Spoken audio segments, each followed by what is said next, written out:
All right, guys, we're live from the Scholar and Gentleman Studios in Wilmington, North Carolina. This is our Fyodor Dostoevsky Brothers Karamazov reading group, very first meeting, and this is sort of a test. So what I thought we could do today is just have everybody go around and introduce themselves, a little bit about what you're up to, where you're living right now, and then we'll start to do some brief introductions to the book. I'll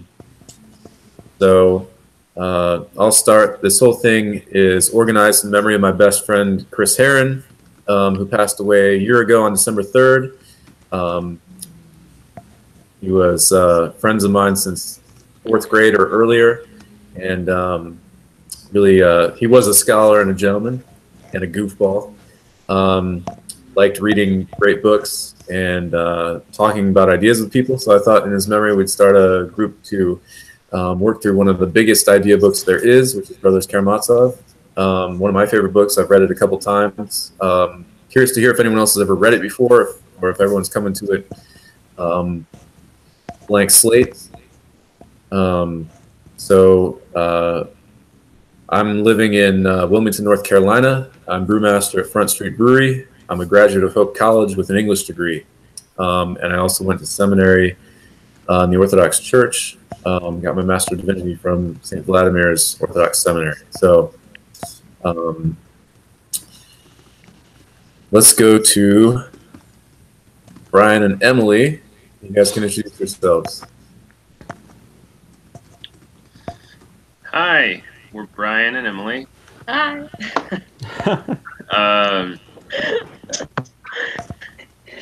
We're in Peoria, Illinois. Mm-hmm. And we've never read the book before. I haven't. Have you? No. Okay.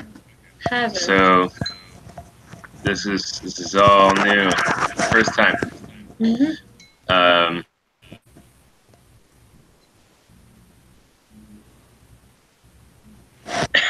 What else do we say? Hi, everyone.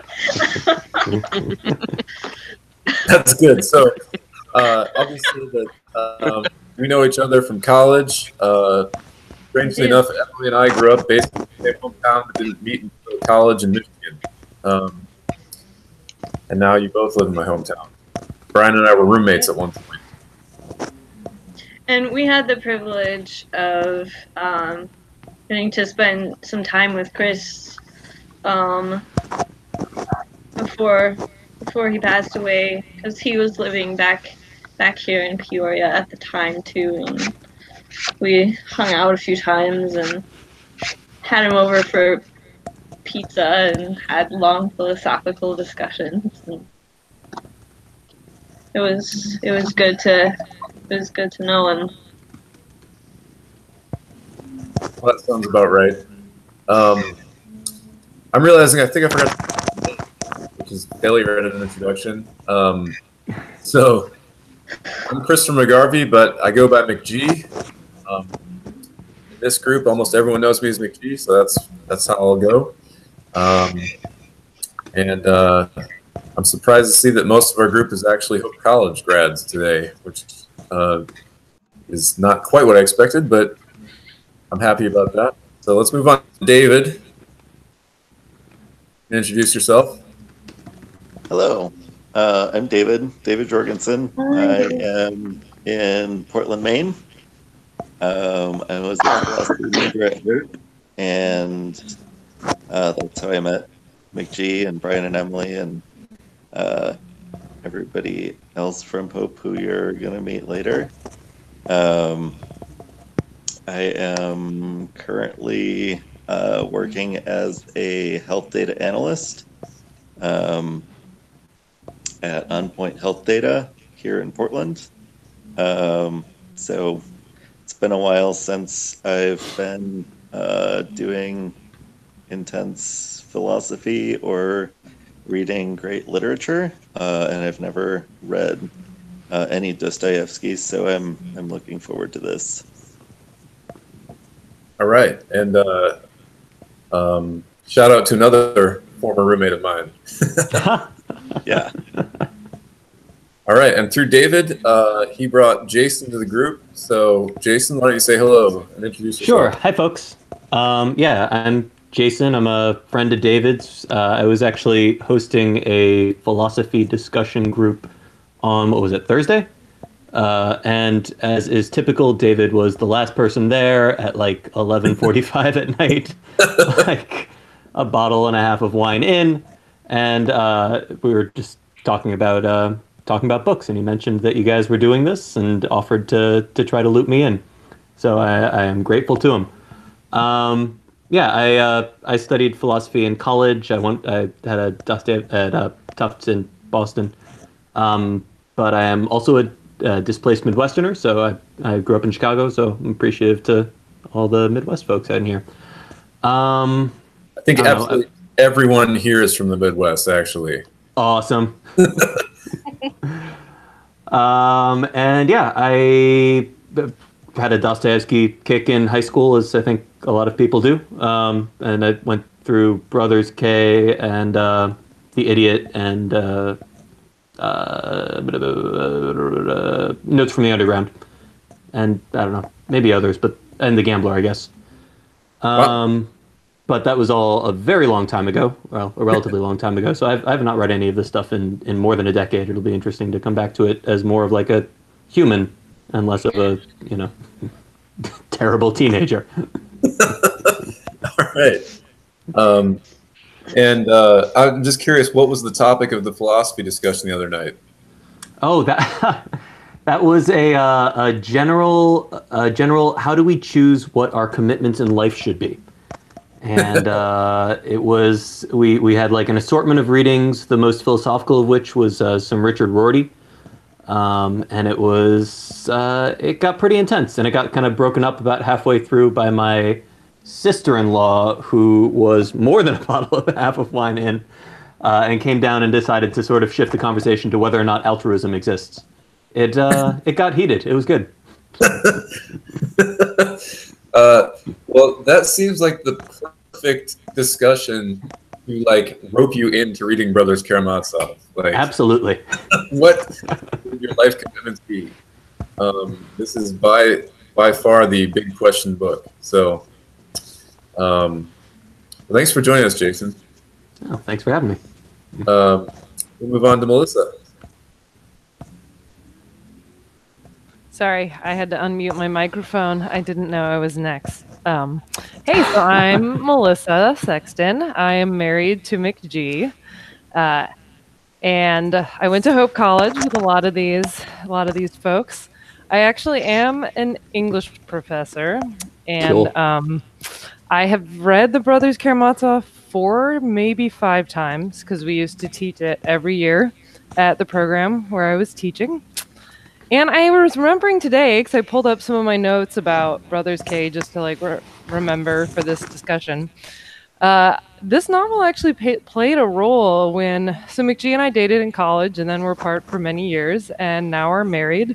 And I was remembering the first time I gave a lecture on this book, I was thinking, oh my gosh, there's so much about this book that you have to understand Russian history and the Orthodox Church to get. So I called him, and we started having hours-long discussions about that. And, a year later, we were married. So this book, I think it has it plays a pretty big role in our relationship. I really love it a lot. So excited to talk about it again. And even though, like, some people were saying, I've read some other Dostoevsky. I've read Crime and Punishment and Notes from Underground. But even though I'm an English professor, it's been a while since I've read big idea books. I've been doing a lot of English 101 terrible research papers this week. So I'm looking forward to talking about some big ideas with people.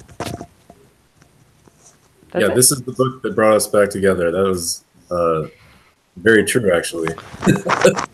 Well, I believe it was like one of the 5th nights in a row when we talked for 4 hours, and it was like, maybe we should talk about the fact that we should be dating and we aren't just talking about literature, possibly.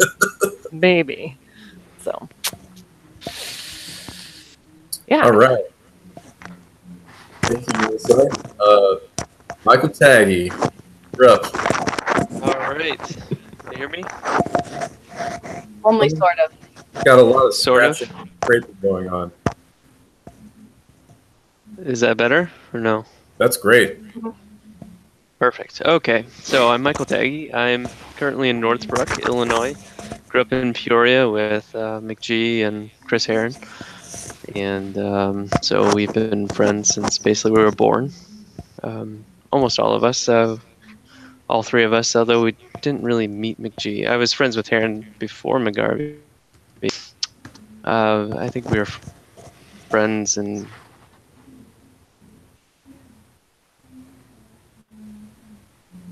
Uh-oh, he's thinking really hard about that. Are you there?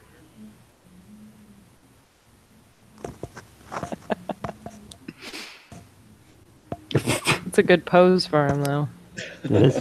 Very thoughtful. We lost Taggy. That's a great screen. Oh, I was trying to get a screenshot of it, but I thought he'd like that. All right, we'll try to come back to Taggy if he gets back on the call. I'm not sure what happened. He kind of left and returned. So, Ginny, we're moving on to you. Okay. So I'm Ginny Trover, and if anybody cares, it's spelled Ginny because it's short for Virginia and not Jennifer. Kind of important if you don't know me already. I also met all these guys at Hope College. I am a former roommate of Melissa's, and I am currently living in Columbus, Ohio, which is where I grew up. I just moved back a year ago after 12 years in Chicago. So Midwest all the way around. And I currently work from home part-time and babysit part-time. And I'm in a theatrical show for the first time since high school, which is kind of fun. Hey. We're doing a Christmas show. And I don't know. I live with my cat Dinah, so she might be around somewhere at some point. I don't know what else to say about me. And have you read Dostoevsky? Did you mention that? Right. No, I have never read any of the Russian classics at all. So I'm very excited about this. It'll be Cool. I think we got Taggy back. You there, Michael? Yes. Yeah, we lost how way through there. So back to you. what point did you get lost at? I think you were talking 'Cause I about. was talking for a while, and I just kept talking that I was disconnected. So I have no idea at what point that actually happened. So I lost you at how long we'd been friends. Yeah. oh, so before we even knew we were friends, or before we even realized we knew each other, I think we were friends. So all three of us have been kind of friends. So. Before I formed you in the womb, I knew you. Kind of like that, yeah. Got a lot of brothers, but like I think I'm closer to McGee and Heron than pretty much any of my own brothers because we were that close in terms of friends and in terms of stage in life and everything else. So we have that going for us. I'm at home. I watch my kids during the day. I do woodworking at night, and all with a medical degree and a degree in biology from Wheaton College. So I'm kind of all over the place with a lot of random experiences, and it's been quite a journey. Yeah, we were also Boy Scouts together, and Michael also is part of the Orthodox Church with me, as was Chris Heron, in whose memory we've formed this group. So now I know you've read some Dostoevsky. Do you want to mention that?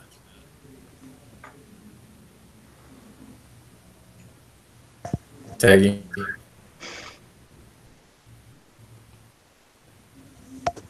Can you hear me?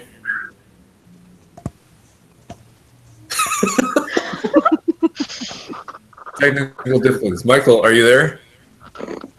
Your eyes are moving, but you're not responding.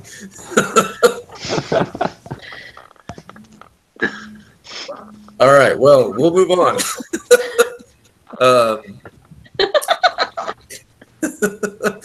So,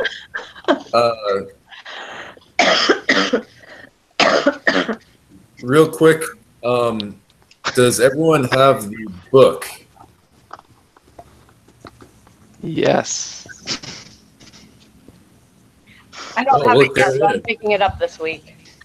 Yeah, mine's on hold at the library, but almost. We're gonna read it backwards. There's Just mine. kidding. Just I kidding. got the fancy one with the nice little ribbon. That's because I'm an awesome wife that bought you a great Christmas present.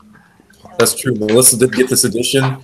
I also did own it in the past, and I loaned it to somebody and never got it back. So, I'm curious, for those of you who have not read Dostoevsky, what is your impression of what's your preconceptions about what you're up against here? Like what's word on the street about Dostoevsky? I'm not really sure how to answer that. I feel like it's kind of intimidating. Like, not only is it a big fat book, but like I don't know anything about Russian history or culture that much, so I feel like there's just gonna be a lot to get into. Yeah. It's intimidating, but I'm glad to be doing it with a group because that's less intimidating. Yeah. Anyone else have a take on that? Well, I don't know if this counts because we read part of The Idiot together. Honestly, we read part of The Idiot like 2 or 3 times.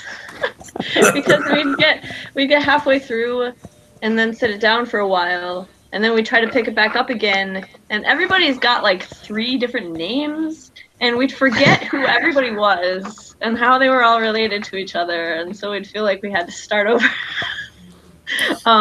So yes, I'm expecting a lot of names. I'm glad there's a chart in the beginning of the book. And a lot of, I don't know, deep thinking. I saw a movie that was made in the 1930s, and one of the characters was basically a refugee from the Russian Revolution, like this former Russian nobleman, and his kind of recurring thing was he'd be sitting around and gazing into the middle distance, and he'd go, "Life, what is life? You're born, you die." And like that was his thing because he's Russian, and that's what Russians are like. So. That seems accurate.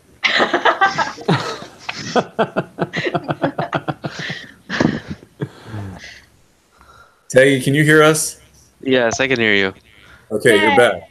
Sometimes it lags pretty bad, but yeah, I might next time try a different call setting. We might have to have another practice call to make sure we've got this ironed out. So that's kind of the responses I expected to hear about people's different impressions of Dostoevsky if you haven't tackled it before. You know, big, overwhelming, massive, huge ideas, etc. It's a giant book. It's intimidating. And if you actually have started to read Dostoevsky, you know, there's a lot of characters and the names are really confusing. So on that point, one tip, when you get your book, in the front at the beginning, we have the list of characters. Yay! And this has every form. I don't know if you can see this, but it'll, you know, characters have multiple forms of their names. And nicknames too. Yeah, and this lists all of those. So what you need to know about how Russians' names work is there's kind of their proper full first name. They have a middle name that's called the patronymic, and what that is son of whoever. You know, it's just their father's first name. So for these brothers, their middle name is all going to be Fyodorovich because Fyodor is their father. So you've got Dmitry Fyodorovich, Ivan Fyodorovich, Alexei Fyodorovich. So whenever you see Vich at the end, that's telling you someone's son. So that already gets rid of having to worry about one name. And then in Russian, there are a lot of nicknames, diminutives. They're kind of endearing, less formal forms. And that's anytime you see something ending with YA or KA or ENKA. So for Dmitry, his name can be shortened Mitya, Mitka, Mitenka, or Mitri. So you'll see, you know, that Mit from Dmitri, but there's a lot of different ways to shorten it, and those are usually terms of endearment. So before you start reading the book, go to that page at the beginning and look at all the alternate forms, so you know at least the main characters, you know, main names, and don't think that there's like 16 more characters than there actually are.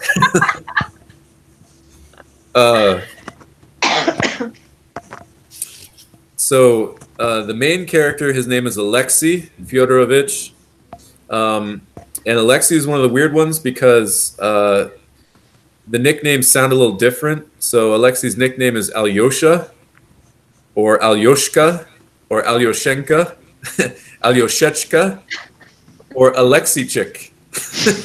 There's like two more too. So definitely look over the list of character names. That will help a lot. There are a lot of characters in the book, but there's only a few main ones.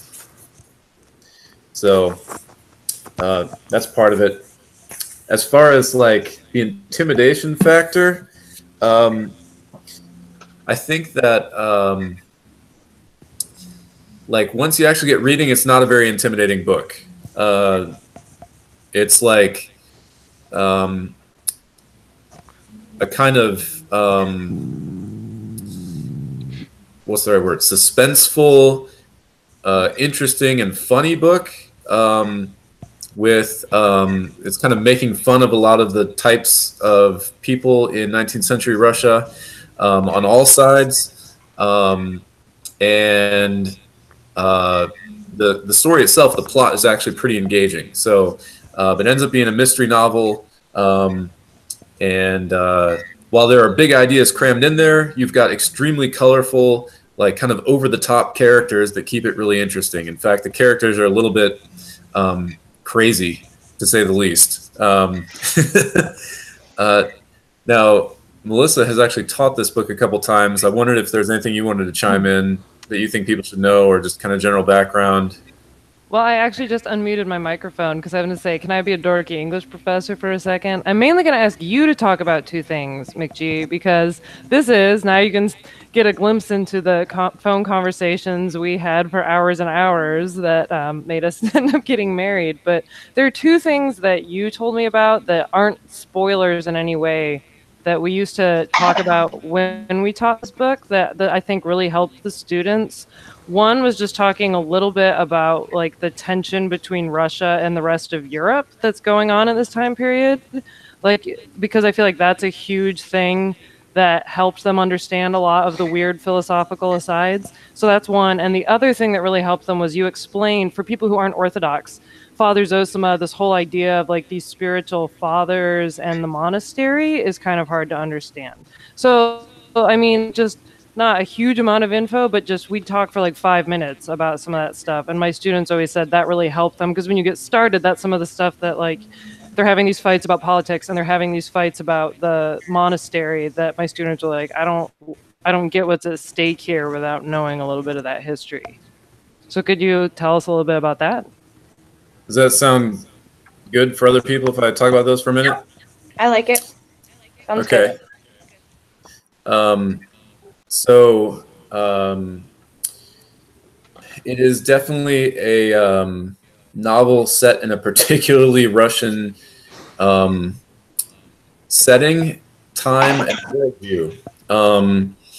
And And we have a couple people in the group that are Orthodox Christians who have spent some time, like we're a lot closer to that worldview. We've met even some Russians and people that still kind of are the descendants of this type of thinking. But I think it can seem very alien for an American audience. And so I do think it's helpful to talk about a couple of those things that are particularly like what is going on here. So I'll take them in the order Melissa stated them. One thing she said was tension between Russia and the rest of Europe during the 19th century. So Russia really was not a part of the kind of cultural movements in the mainstream of Europe throughout, you know, the Renaissance and the Enlightenment. It was a little bit on the sidelines there. They were actually under the rule of the Tartars for a while, and didn't actually have their own, you know, political control.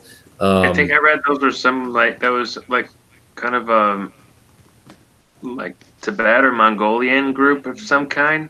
Yeah, that's who I'm talking about. Yeah. Yeah. Okay. Russia had, I don't know, it had always been kind of viewed as an outsider to the rest of Europe. And you had this history of Russia trying to fit in and catch up with and become a progressive modern nation under people like Peter the Great, Catherine the Great, people who wanted to bring in a lot of the Western ideas, education, music, art, and all these different styles, and kind of catch Russia up to the rest of Europe. But in the 19th century, Russia was really trying to figure out its identity. Is it part of Europe? Does it want to be, you know, part of these same kind of revolutionary movements that are sweeping through Europe? You know, you have the French Revolution, democracy. You can see in Dostoevsky that he's very much dealing with the advent of sort of socialist thinking.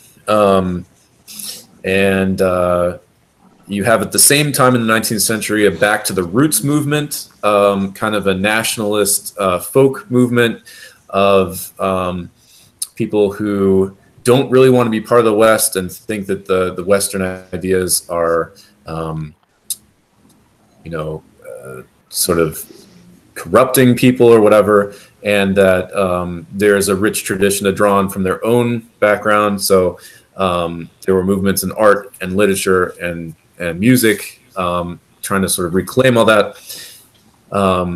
So there's definitely this tension. There's going to be a lot of points in the book where you know, you kind of see the kind of self-proclaimed enlightened Russian people who have spent time in Europe and France arguing with the more Russophile groups who don't really want to be part of that European milieu. Is that what you were getting at, Melissa? Did I leave some stuff out?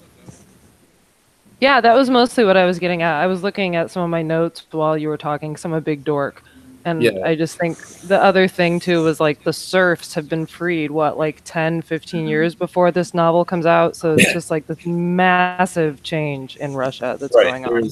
Yeah, so I mean, it's weird because Russia had simultaneously had Peter the Great and Catherine trying to bring in Western ideas, but they'd also maintained a more or less medieval economic structure and political structure. So, you know, it's a very confused place and time with a lot of change going on. And then definitely the second theme to shift gears, but like important background is this book is highly immersed in the culture of 19th century Russian Orthodoxy. You know, there's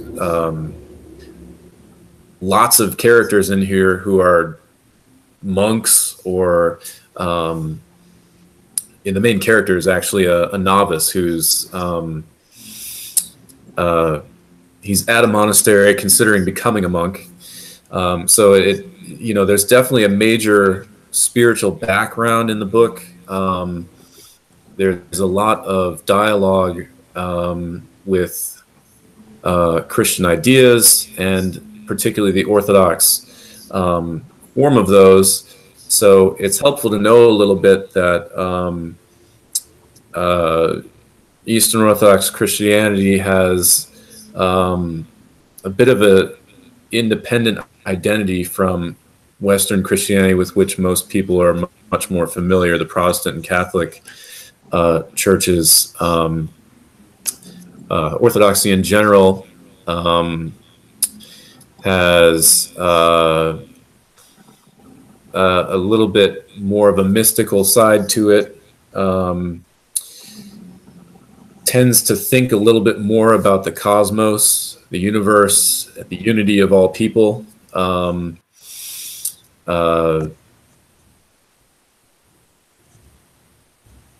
Tends to have a very high regard for the possibility of human potential and their spiritual growth to become sort of saturated with divine grace and energy. And so I think it's helpful to be aware that when you encounter the Christianity in Brothers Karamazov, always consider the possibility that it might be a little bit different than what you're familiar with through Western culture in general. And one of the things that's going to be very important in the book is the idea of an elder, or this is basically a spiritually advanced monk who has traveled far down the path of personal transformation and union with God. They're often kind of blessed with special spiritual gifts that enable them to see into a person's soul, to understand compassionately and intuitively someone's problems and where they're coming from. Sometimes they have gifts of healing or prophecy, or sort of special power in prayer.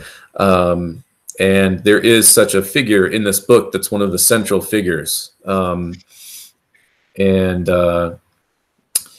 So there's going to be a big dialogue between the sort of believing side of Russian culture and the unbelieving side. And that, I think, is one of the central conversations of the book. I think Dostoevsky, as a person who had been on both sides of that spectrum, understood both sides really well. He was, and this is something where maybe Melissa can talk a little bit more again about the author's own personal history. But Dostoevsky had been in revolutionary circles. I'll let her tell me more about that. Ended up in the end of his life as a kind of tortured but devout member in the church. So in this book, sometimes people say that he's set out to make the strongest possible case against belief in God that you could. And also the book contains a strong case for belief in God. So they're both in there somehow, but what's interesting is they're not necessarily arguing along the same lines. So we're going to see some chapters, which we're going to spend some definite time on, where it's these kind of critically acclaimed classic arguments against God. And then you'll go looking like, well, where are the rebuttal chapters? There's not actually some sort of big, reason proposition sort of argument for God in response to that. But you have the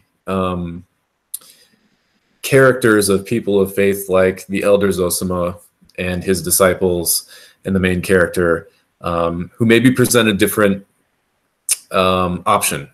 So that's definitely one of the central themes of the book. Melissa, do you want to tell people a little bit about Dostoevsky's own background for a second? I mean, if people want to hear some about it. Yes. Okay.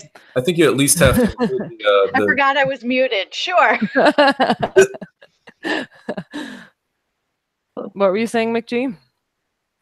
Well, I think at least we have to include the firing squad story, right? Yeah. Well, that's what I was going through my notes, and I have a pretty short little blurb. I'm not a Russian lit scholar, so I don't know that much about Dostoevsky, but I just looked up enough when I was teaching this. And I think like the biggest thing to me that really impacted my reading of this novel was, as McGee said, so many people have said it lays out the strongest case both for and against faith, and it also engages with all these political questions. And just knowing that Dostoevsky spent a large chunk of his life actually in Russian prisons. So this is where, sorry, I'm combing through my notes because, like I said, I'm not a Dostoevsky scholar. I don't know this off the top of my head. But he was arrested for being suspected for being part of a conspiracy in 1849.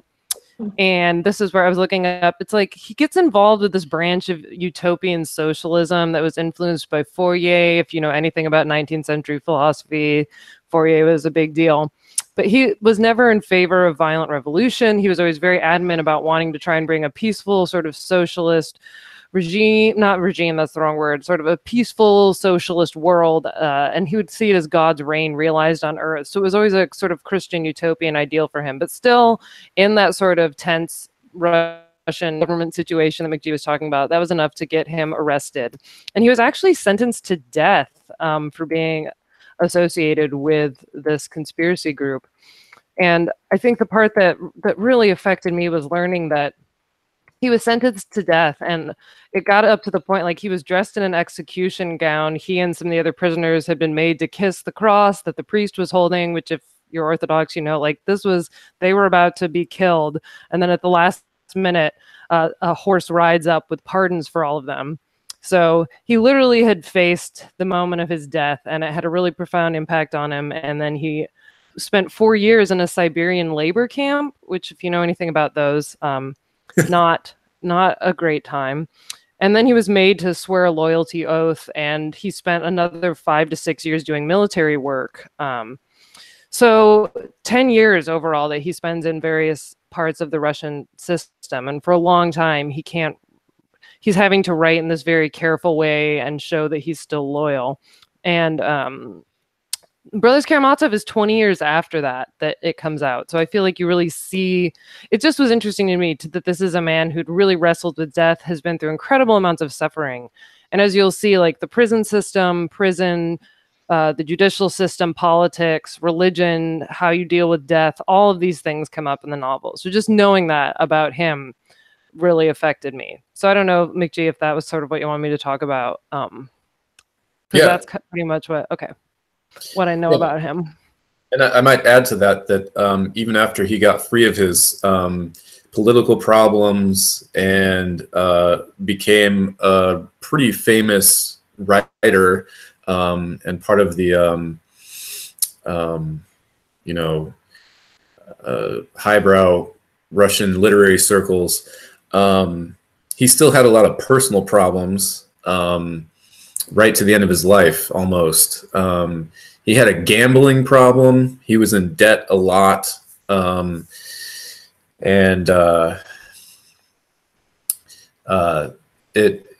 think near the end of his life, he actually, maybe not near the end, but the last 10 or 20 years, he had remarried, and that was his second wife. I think his first one died. He was widowed or widower or whatever.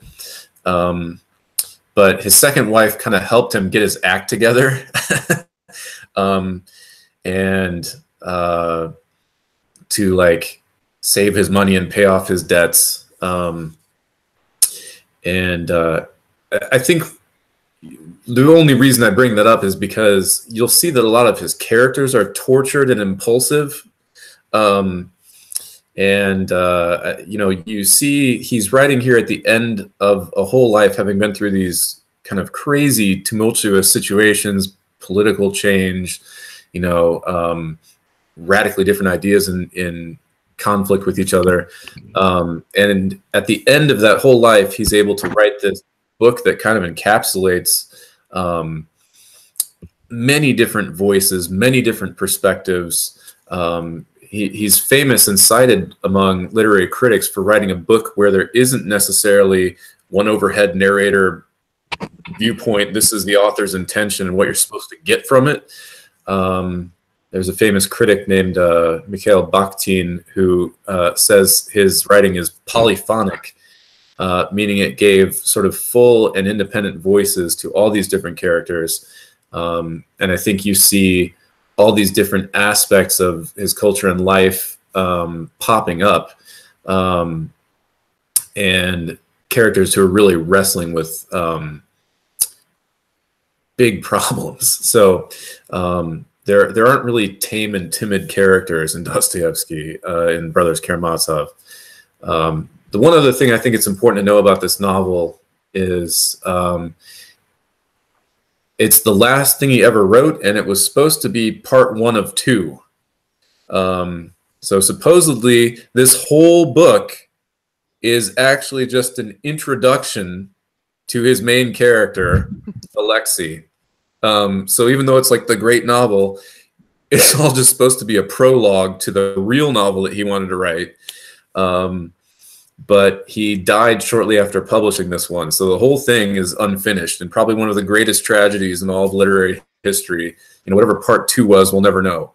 But he has an author's introduction where he talks a little bit about that. Like, most of you are going to think this character is, you know, nothing special and why am I making a big deal? But I have this, you know, you have to know all this stuff about him to understand where he's going.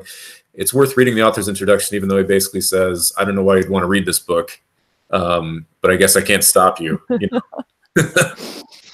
know?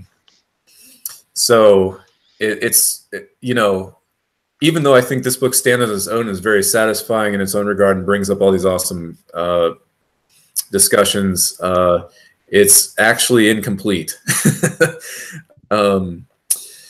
So while we're talking about that, can I add one other thing? Yeah. So one thing that I also think helped my students is that people sometimes forget that in the 19th century, novels didn't just always come out. This actually was a serialized novel. It came out over the course of 2 years in sections. And so sometimes if you find like, there's sometimes, this is true of Dickens, it's true of a lot of like the big, you know, the big hefty novels. But I just feel like when you're reading this, sometimes if you're not used to that, it can be frustrating. Like there's these little side stories that we just never come back to, but you can think about it as this was coming out monthly over the period of 2 years. I don't know. That helped some people when they were trying to trace down all these little narratives. Like when you're writing something over that span of a time and releasing it regularly, it can change the pacing and the way characters pop up and things like that. It's more like a big TV show, I was saying to them. You know, that's how, I mean, we're all sophisticated, but for some of my students that helped. It's serialized storytelling, not just one tight narrative arc all the time. I think that's a great point. I don't think he knew necessarily exactly where he was going from the beginning. And there are definitely some very interesting side characters who pop in and pop out, you know, and maybe don't get their arc completely resolved. I do think it's a nice way to think about it as thinking of it as like an HBO serial or something like that. That's nice. Thank you. I come up with good things sometimes. Just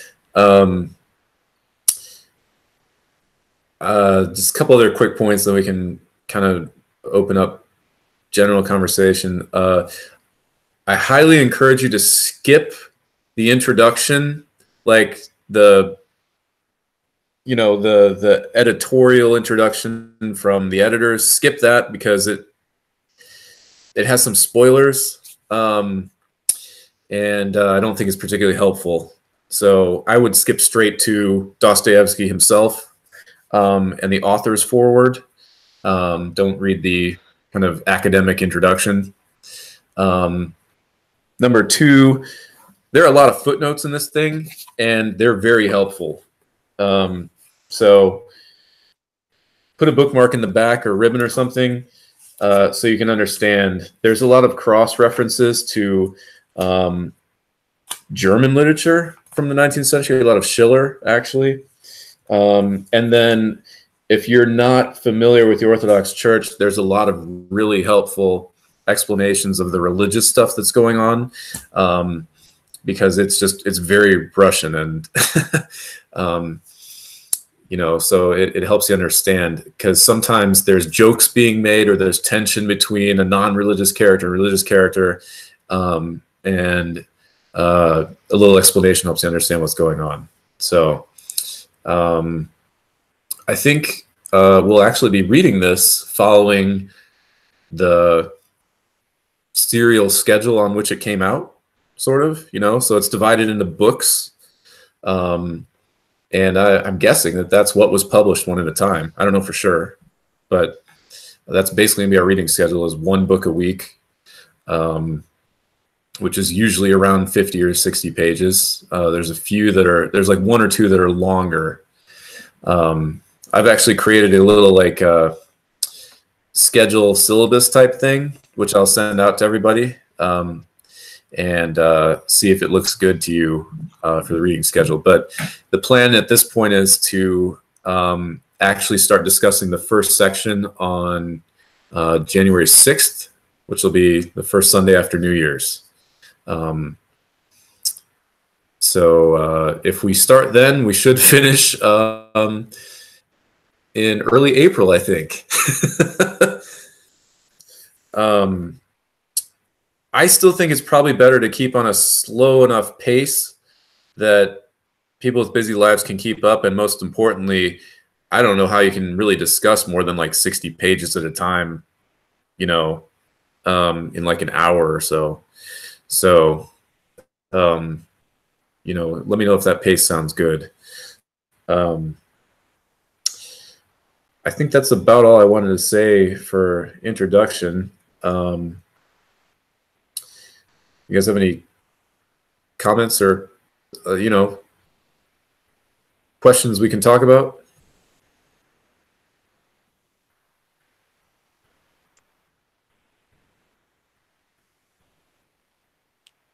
Remember, you may have muted your mic. I really appreciate all of the background information that you and Melissa gave.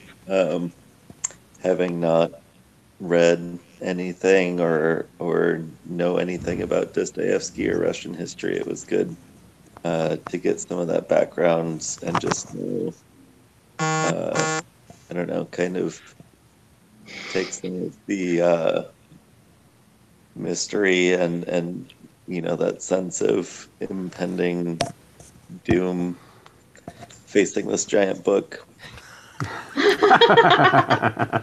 Well, we always joke we're kind of the dream team, right? An English professor and then someone who went to Russian Orthodox seminary, like, or sorry, just Orthodox, not Russian, but Orthodox seminary.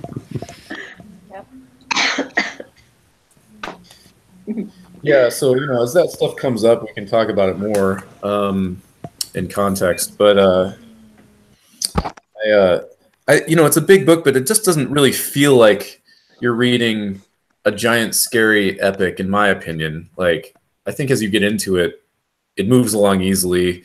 When the big questions are happening, there's a lot of tension between characters, and like the characters' relationships make the idea discussions really intriguing, I think. So it's kind of awesome how he's been able to put in like all sorts of philosophy and big ideas and religious ideas, but really keep the action moving. I feel like in this group, no one's gonna have a problem. Also, as he's been rereading it, I'll hear him like laughing hysterically in the other room and be like, "What is going on?" And I never know if I'm going to come in and he's watching a weird video on YouTube or he's reading the Brothers Karamazov. Right? It really is a very funny book. I mean, I get that, like, when I'm teaching it to undergrads, sometimes they think it's not that funny. But again, for a lot of us, I think it's funny. These people.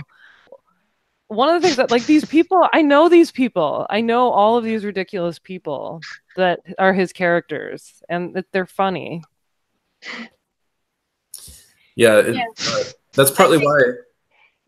I'm sorry, wait, was that Jenny? Yeah, I was just going to say before, when I said it was intimidating, like, in this context, I totally don't feel intimidated by it, which is part of the reason I was so excited to join this group. Like, I think just, like, trying to tackle it myself and not knowing anything about the context of it and not having any way to talk about it, or just, that's intimidating. This setting doesn't feel intimidating to me. So. Yeah. Good. Well, and I think as you get into it, it just gets engaging, you know.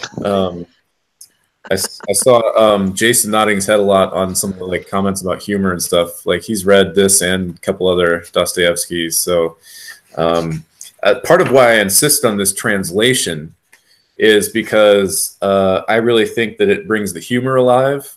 I've actually read older translations.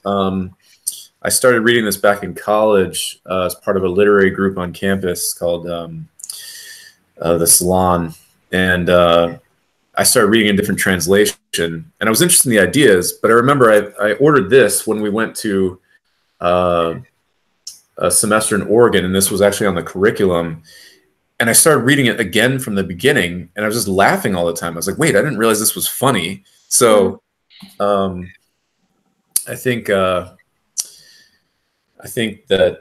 you know, this translation really helps bring out the lighter human side, so it doesn't just feel like a heavy, like, you know, giant Russian book, and like, it's just very colorful characters. Their father Fyodor is absolutely loony, like zany, trying to provoke people around him all the time. He's a big joker. He's a terrible person, but he's really funny. In some ways, I'm just thinking this right now, but, like, it's almost like 19th century Family Guy or something like that. And that level, it's just like outrageous, like offensive characters almost, you know. And it's really entertaining. So the one other thing I think that maybe is a useful note for introduction is, and this is almost Shakespearean actually, the way that Dostoevsky will take one particular struggle or idea, and you'll have multiple characters, like, echo it back and forth. So you see kind of like one character is wrestling with this thing on a high philosophical level, and then, like, a dumber character is wrestling with it in a really humorous and stupid level. There's a lot of that kind of echoing and mimicry. That is very Shakespearean. Yeah. So if you look for that, like, just think, like, there's going to be a lot of parallels between different characters dealing with different ideas or working them out in their own way, their own inner struggles that will echo a lot. And you'll get them on a highbrow kind of, like, upper social level, and then you'll get, like, the servants' quarters, you know. And there's a lot of echoes going back and forth. Something just to watch for as you're looking at these characters throughout the story is, like, is anyone else dealing with this? I think one of the ways Dostoevsky does make points is by how different characters react to similar conflicts. And you can really learn a lot about how does Ivan versus Alyosha versus Fyodor wrestle with the same sort of you know, character flaw or something like that.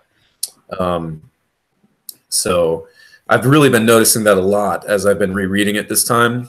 It's something that kind of went over my head in the past.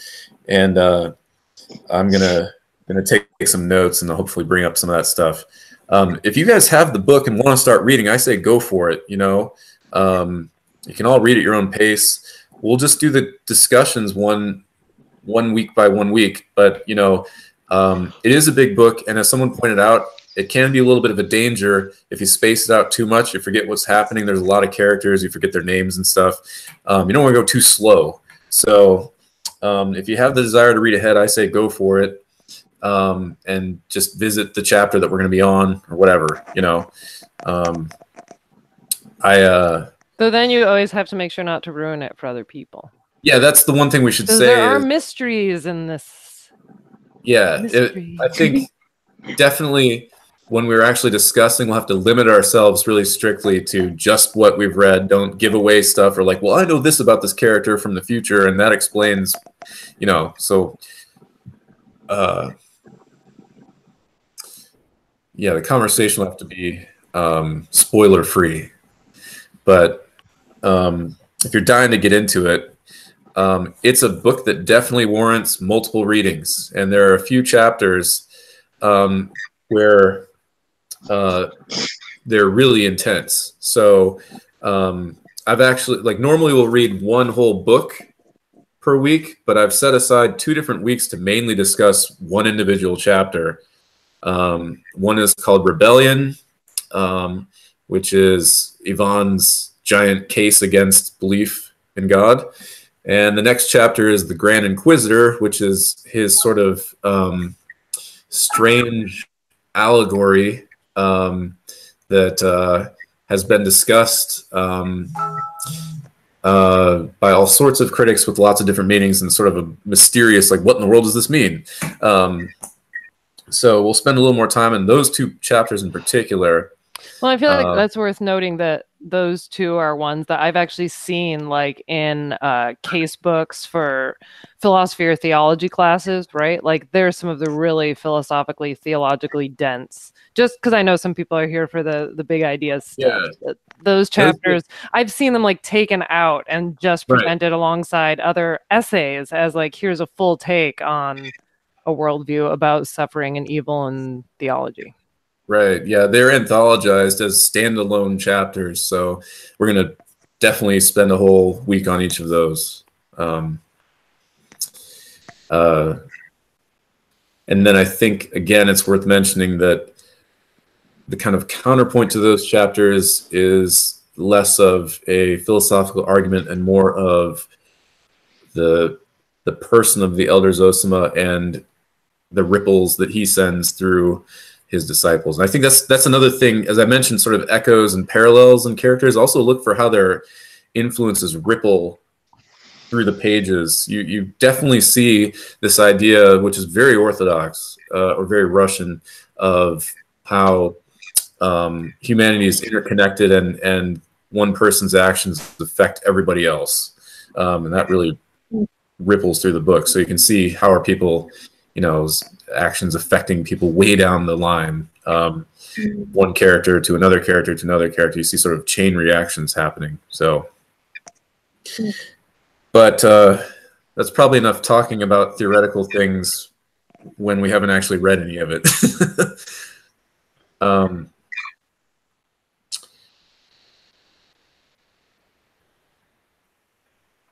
Anyone want to chime in?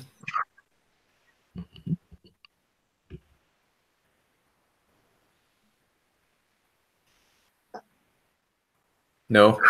I don't really know what else. I mean, I have nothing else to say about the book, having not started it. But did we need to touch base on logistics, time, any other technical stuff to cover tonight before? I mean, it's almost 11 o'clock. I don't want to be on here too much later tonight. Yeah. But what other technical, logistical stuff do we want to touch on?